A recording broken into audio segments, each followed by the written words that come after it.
The two areas of like the niche that I find most interesting is one is what is the problem that in the solution that you provide to your clients.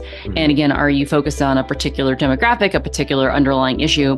And then also specifically, what are your clients buying from you? I think that sometimes we think that they're buying knowledge when they're really buying accountability and support. Sometimes they really are, if like you're working in the more performance sphere, sometimes they really are buying like elite research and they're buying the super detailed macro tracking and the carb cycling. Others are buying, please surround me with a group of people that are also making hard choices in our lives about being healthy and helping me make habit change. And I think knowing, how far do you want to niche on like the demo and the kind of like the underlying problem you solve? And then also, what are your clients buying from you?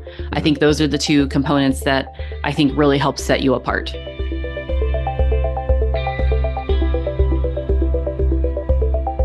Welcome to another episode of the Health Coach Academy podcast. I'm your host, Omar Cumberbatch of OmarCumberbatch.com. As always, appreciate you listening in, looking to learn more about the health coaching space and all the new and exciting things that are going on. And today we have a great guest. Her name is Jessica Lackey, and she is doing wonderful things out there. She is the founder and CEO of Jessica Lackey Consultant, and she's been doing this a while, getting many interesting business tips from the corporate world where she once worked, and really just sharing that with entrepreneurs so that they can get off and get their business off the ground. So really excited to share her today. As always, please leave a rating and review so I can continuously get awesome guests like Jessica, and who shares wonderful knowledge and helps out the health coaching industry and the health coaching space amazingly. So as always, I want to also plug the podcast course. If you know anyone who's interested in starting a podcast to get to the 1% top of the industry in their respective fields, just tell them to shoot over to OmarCumberbatch.com and shoot me a DM, or if you want to have a quick look at the basics outlines of the course, just take a look at it. It's on OmarCumberbatch.com. And I hope that you are enjoying this summer. Over here in New York, we're having a heat wave of sorts. It's kind of brutal, but we're going to get through it and we're going to get used to it. All right. So I am really excited to share Jessica, and let's jump into the show. Hey, Jessica, welcome to the show. How are you today? Thank you. It's nice to be here. Yeah, no, a pleasure to have you. Just want to publicly apologize for the confusion. This was supposed to be done a little while ago, but I'm so happy that we were able to get it right this time. And yeah, I'm really excited about our show today. Yeah, I'm looking forward to it. Should be a good conversation. Yeah, no, definitely. And I'm really excited to share you with the audience because you seem to have done this business thing in such a wide range, right? So global companies to solopreneurs. So I'm really excited that we're going to learn from just your resume is just outstanding. So can you tell us a little bit about your origin story and how you got here today? Yeah, so I started climbing the corporate ranks. I was a consultant at a top tier consulting firm, got a business degree, worked for Nike actually. So very familiar with your audience of, just do it, being athletics. I burned out super hard in the corporate space. And actually, my first step towards owning my small business was becoming a holistic nutritionist. And on the side, thinking I was like, I need to take better care of my body and my health. I became a life coach, ended up realizing that I didn't love just life coaching. I really loved business consulting. So ended up during the pandemic quitting my corporate job and becoming a small business consultant. Okay. So yeah, one of the things that I'm always curious about is, were you always good at business? What drove you into the space to begin with? So I was actually an engineer by training. Okay. And so I learned business as I kind of worked in big corporate. I learned kind of the skills of marketing, the skills of product. Watching Nike do business is actually a good lesson in how to really run a cross-functional business. But really, it's when I started trying to start my own coaching consulting firm is when I had to say, okay, like these are big business principles, but they don't teach you how to run a small business. Even business school does not teach you how to actually run a business where you are and your knowledge is the product. So I've been spending the last 6 years as I've been launching my own business, learning about, okay, what does it really mean to launch a business that's based on you and your expertise. So what did you find? I'm really curious about that. And were there anything that Nike showed you specifically to get off the ground? Well, some of the things I learned from Nike to get off the ground was the importance of planning and the importance of having a focused goal. So Nike sells product every season. So there is a seasonal launch campaign, the new Air Jordan, the new spring line. And so it created a sense of urgency, both in like how we built our marketing plans and our campaigns, but also a sense of urgency for the consumer. So I think that was one of the things that Nike taught me. One of the things that Nike did not teach me is, I came into Nike when it's 30 years into building a global brand. Mm. No one tells you how to start building your own brand when you're starting out. You're like, well, of course Nike can sell products at a premium price. They, are one of the biggest companies in the world. So what can I learn from Nike as a small business owner? No, absolutely. Yeah, no, they're already established as when you got there, right? So like that genesis of how they became that was just, yeah, just like you said, 30 years prior. So what is it that a coach should be looking to do, right? So like when you are selling your own maybe some of us are selling products, some of us are obviously just selling our services. What would like the first steps that you think that a coach should be doing so that they can establish themselves? Yeah, I think the mistake I see a lot of new coaches make is that they spend a lot of time posting on social media and trying passive ways to get in front of new people. And I think that the first thing you need to do is to like really start expanding your network, be out in your community, be online with people that building those relationships and like letting people know what you do. One of my coach mentors says, introduce yourself, tell them you're a coach, and offer to help. So I think like we spend a lot of time like working on the copy and the packages and all that stuff without actually doing the work of getting to know real people. And then I think the second thing that I think is really interesting for this audience is there's so much information online about health and fitness and nutrition. But what's your unique perspective about and how are you coming into this? Are you coming in as like a boot camp style coach? Are you teaching? Are you working with a particular niche, kind of like a demographic, women going into to menopause? And I think a lot of times there's a resistance to coming up with your own point of view and setting yourself apart from the rest of the world. So I think those are the two things that I think can only happen in conversation with people, getting to know people, offering to help, expanding your network, and then really getting very clear on like your approach and how what you do might be different. Hmm.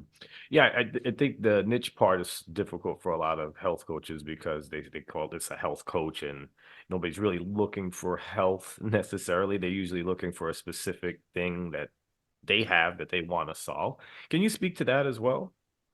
Yeah, I think we're looking for the two areas of like the niche that I find most interesting is one is what is the problem that in the solution that you provide to your clients, Hmm. and again, are you focused on a particular demographic, a particular underlying issue, and then also specifically what are your clients buying from you? I think that sometimes we think that they're buying knowledge when they're really buying accountability and support. Sometimes they really are, if like you're working in the more performance sphere, sometimes they really are buying like elite research and those they're buying the super detailed macro tracking and the carb cycling. Others are buying please surround me with a group of people that are also making hard choices in our lives about being healthy and helping me make habit change.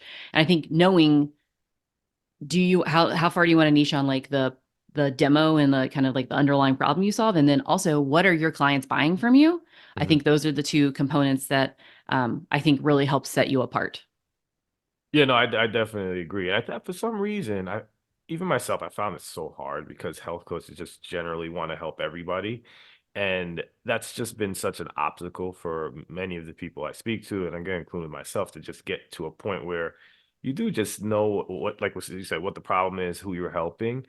And did you ever have to get over that as well, or were you pretty much set on what you were intending on doing? I've had to get over that and really niche myself, because I am very fluent in business. I work with big corporates. I work with, I can work and I have worked in a lot of big companies as a consultant.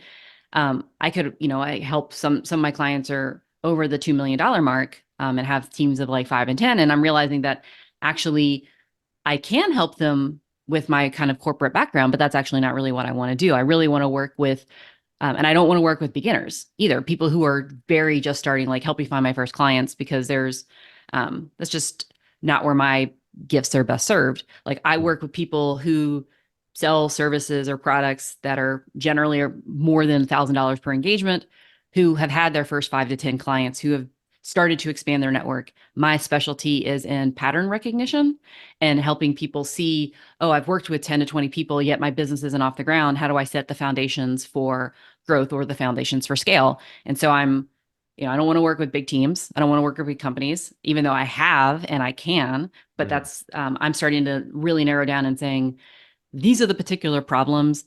These are the particular information they need to know. This is the right delivery. And it's coming from being very, very clear about what are the skill, knowledge, motivation gaps that come with a very specific focus. I don't work with a lot of people who sell physical products, because I work with a lot of people who use their mind as their product and their service.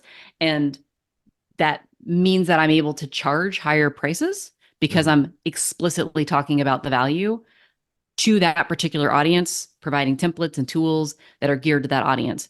We say we can help everybody, but if you're like, I work with, I keep going to the females over menopause because that's on my mind, kind of like maintaining health through that. Well, you're going to have a network of providers that are, it's easier for like referral partnerships, because you're going to know the best naturopath. You're going to know the best hormone and fertility specialist. You're going to know, if you focus more on the nutrition side versus the fitness side, you're going to know, you're probably not going to send them to like some super high intensity program that's meant for like, 20-year-old people that are, you're just going to have, you're going to know more about like that specific client and what they're going through, and be able to provide more value to that client, knowing what they're looking for, which means that it's easier to charge a premium, um, for the value, and deepen your expertise in that particular demographic you serve. Mhm. Fascinating. So yeah, I do want to give you an opportunity to talk about your business as well, because I think health coaches who are hearing this are really fascinated about that process and that growth that you provide them with your services. So yeah, I would just definitely just if you could dive into it a little bit more, I'd love to hear that, and I know the audience will as well. Yeah. So my business is about helping expertise-based businesses like health coaches, set the foundations for their growth. I think about the foundations and still figuring out my framework, and deciding how many parts of the framework there are. That's part of my own deepening. But there's, kind of the business model that you run. How do you make money? What are your packages like? How many clients do you need? What does your revenue and profit look like? So, what is the business model? What is your authority engine? So this is how you are demonstrating your expertise through intellectual property. So again, that becomes much easier when you are super niching down on exactly who you want to serve and exactly how your unique background, um, is expressed through the process that you run with your clients, the frameworks that you run. Again, um, what value you bring to them. There's your client conversion engine, which is marketing and sales.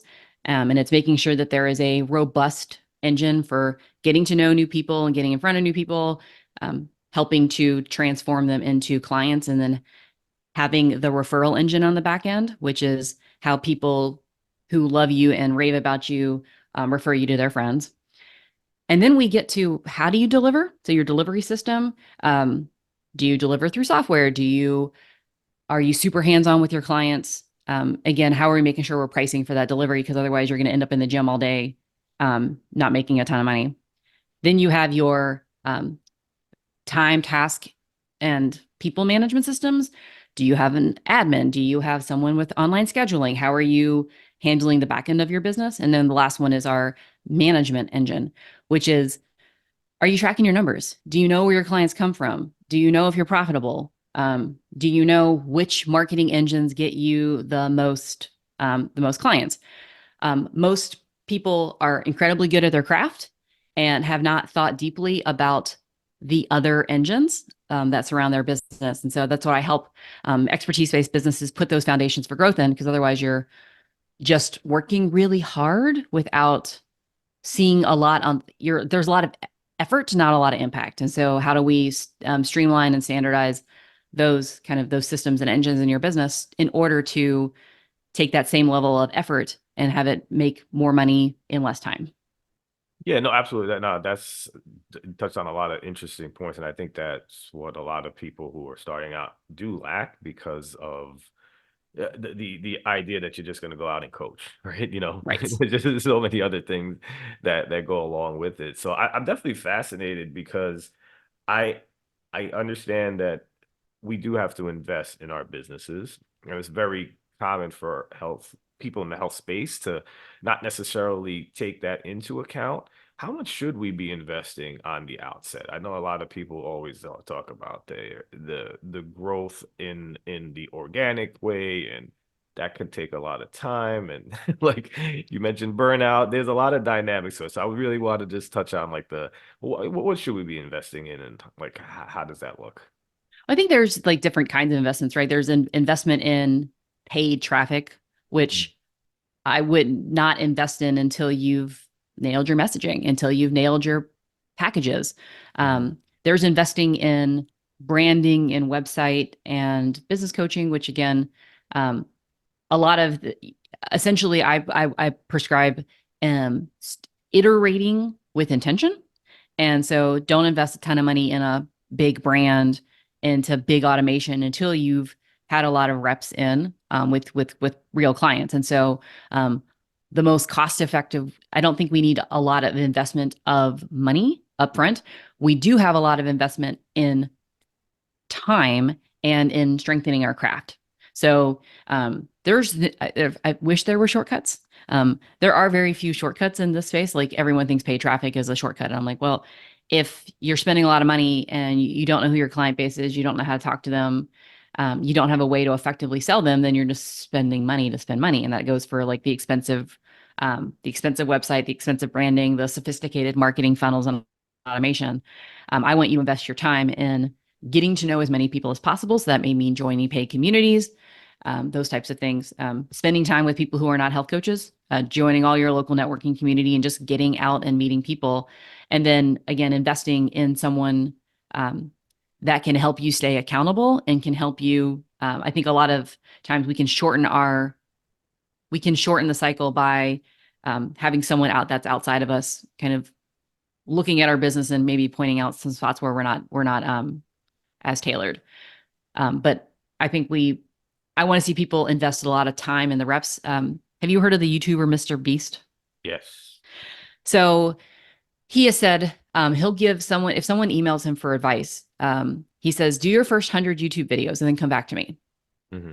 Because until we get our reps in and until we get some expertise under our belt, there's no amount of advice and knowledge that he could transfer that's going to make an effort in that first 100 videos. Mm-hmm. And that's what I think about for a lot of like big paid investments. Yeah. You just don't understand, like what's going on until you're in it for a little while. Like Yeah.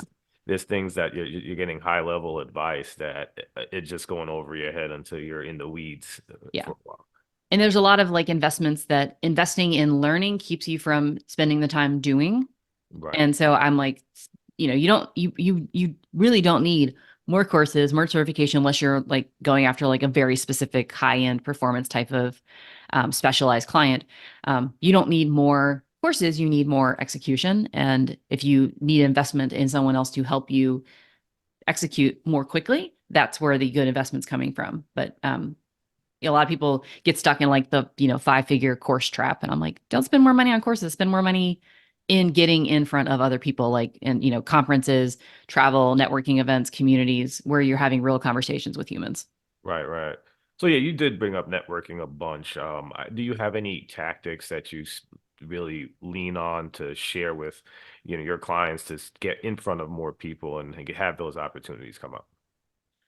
So this might be unusual, but I always invest in things that I'm learning and that are not for health coaches or for business coaches, but like I'm invested in writing. I took a 30-day digital writing class because I wanted to learn how to write. And I met a lot of people who weren't business coaches by doing the writing. I'm making YouTube videos, so I'm investing in learning with other people. I love to do tarot, which sounds really weird from like a business coach, but I love Mm. tarot and spirituality. So I'm invested in like developing, like learning tarot and learning astrology and developing groups. And I met a lot of people that way. There's a lot of women's networking groups in my town where I've gotten to know a lot of people just locally in my community. The big thing here is not to sell, it's to go and be interested in other people. Mm. Because the more interested you are, the more interesting people think you are. And you tell them, you're interested in what they do, but like you're actually interested in having like conversations with people, hearing what their challenges are, maybe asking, telling them they're a health coach and just listening. Your goal is not to sell them on like a coaching call, but your goal is to hear their challenges, hear their problems. Um, but I think it's really about with the intention of going in and like, where can I make friends that might need my services or might not need my services, but at least, I'm starting the conversation. No, it's an interesting tactic because I think that's what I've run up against where you have like these networking events where everybody's just trying to sell their stuff. And it's kind of off-putting, right? Yeah. You just you're like it's not fun, you know? Yeah. So yeah, your approach is actually pretty interesting, and I think that's why it's so effective is because you're just hanging out, right? Like at the end of the day, Yeah. you're really just there and learning and just meet, like you said, meeting people, and then eventually they'll know what you do, and they might take you up on your services or have their connections reach out to you for it. So I think I really like that. Exactly. I really want to get into gardening. So I've joined some meetup groups with that. My husband runs like 3 run clubs. And so if I was a business owner that, wanted to work with athletes, I would just join running clubs and get to know people. And if you ran, like if you don't run, that's a little weird. But go and walk. But there's just so many people that that community. It's a community centered around something that's not your business. It's just a community centered around things you like to do. So you already have a shared interest with people that can bring you together that has nothing to do with you selling them. I think at a lot of like quote unquote business networking events, the shared is like we're trying to sell each other. So like that's maybe not the great foundation, but like book clubs. I mean, I speak from a women's perspective, but like going to sporting events and joining your local soccer fan supporter team, like, you're bonding over something that has nothing to do with your business as like real humans. And then you can talk about what it is you do. Yeah, no, I've always found the local strategy very interesting. I had a guy on the show like about 6 months ago, and he just dominated his local area, right? It would, and everyone's so consumed with like this global market and your online presence and all this stuff, and he just became like almost an instant celebrity in his town, Yeah. and that's all he needed to do. He didn't need to go branch out to the neighboring town. He was that guy there, and forget it. He's crushing it. Yeah. I think it's we get distracted by things that keep us um, broadcasting, which is Mhm. a lot of social media is often there's social media that you can use that is meant to be put you in a relationship with people. Like you meet people and you chat in the DMs and you go back and forth on stories. But that's not the same as I'm just gonna like post this reel and hope someone sees it. And um, I call that very much a broadcasting marketing message versus to get things off the ground. Relationships is where it's at.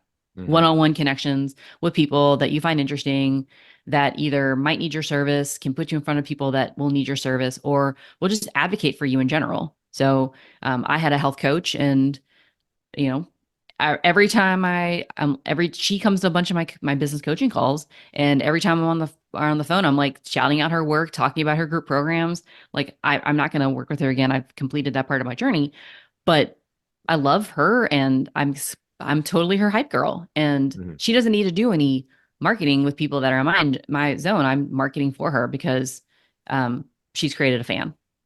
Yeah. No, nothing's better than a referral, right? Like, Yeah.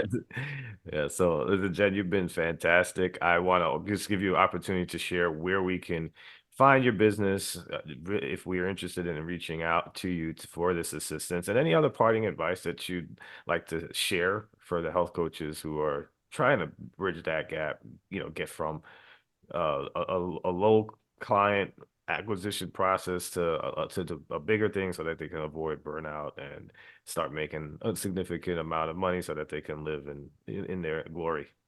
Yeah. So people can find me at jessicalackey.com/welcome. There's a survey or a quiz that helps you assess your stage of business. So you know kind of what the critical business stages are to focus on. Again, I work with individuals in small group formats for those who are really just kind of beginning the journey. And then I work with one-on-one with individuals who are looking to really accelerate growth, but have had some kind of existing traction in their business. I think the really interesting thing, so I've been reading um, a lot of books that talk about expertise businesses like accounting firms and marketing agencies who are doing the niching. And I think a lot of times we tend to get lost in our own silos. How are health coaches how are health coaches growing their businesses? But I would encourage your audience to read other literature that isn't distinctly for health coaches about growing and building that expertise-based business, because the strategies they use, like we get trapped in our own silos. And I think breaking out of the silos to learn how accountants go from kind of a, high volume, low margin, staff shop to mentality, which I think a lot of health coaches can be in, is like, okay, I'm going to charge a small amount of money and I'm going to be doing, I need like 30, 40 clients on my roster at a time to make money. There's some alternative ways to grow, which are more like consulting firms or more like professional service firms or, high-end accounting firms. And I think kind of expanding beyond our industry silo can actually provide us some additional ideas about how to think about different ways and alternative ways to grow. No, that's great advice because at the end of the day, business is business, right? And we can learn a lot from other fields. Do you have any recommendations of those books that you were referring to? Maybe we can take a peek at those. Yeah, there's one. It's called, it just came out this week. Her name is Geraldine Carter, and it's Down to 40 Hours. So it's about how to get accountants down from a 80-hour work week during tax time to 40 hours and then down to 25. And I opened it up this week and I'm like, it's very specifically for accountants and also very specifically not for accountants, in the way that if you kind of like put any professional services in there, a lot of the strategies kind of hold, but it's written for a industry that is notoriously high hours, high churn, high burnout. Mm, that's a good one. I love hearing what other entrepreneurs are reading, and I love sharing that with the audience as well because, like you said, you could definitely learn a lot from a lot of different industries. And at the end of the day, if we can work less in our business in that capacity, it's always a win. Yep. Great. All right, you were absolutely fantastic. Thank you for being on the show. I hope you have a good rest of the day. Thank you. Appreciate it. Hope you enjoyed listening to today's episode of the Health Coach Academy podcast. If you did, jump over to iTunes and leave a rating and or review. It goes a long way in helping get this message out to our fellow health coaches and people in our industry. Also, if you can, jump over to my website, omarcumberbatch.com, where I give out a lot of freebies, including my 5-day sugar challenge for people who are having issues with sugar. And also for health coaches, I have the book, Hidden. It's the 6 not so obvious ways to get your clients unstuck. Have a great day.